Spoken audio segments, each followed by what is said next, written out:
aha ok macha allah gis ngeen façon jaan bi ngeen gis ni xam ngeen ni kii ku ko yàlla wanul doo ko gis xaaral ma indi lu mu nekk. waaw loolu la incha allah kii yàlla dala koy mën a won rek maanaam nga gis ko sécurité ci dimension bi incha allah.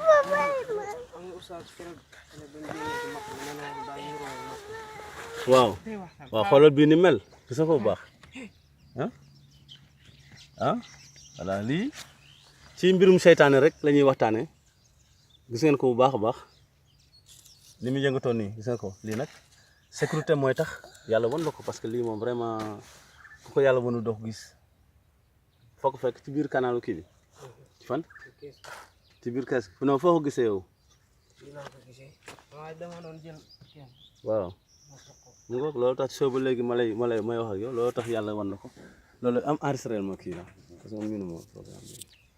mu noonu incha allah ana bidon ba léegi dafa ko foofu non bii dafa utal bu weex utal bidon bu weex non garaaw na may xoolaat utal bidon bu weex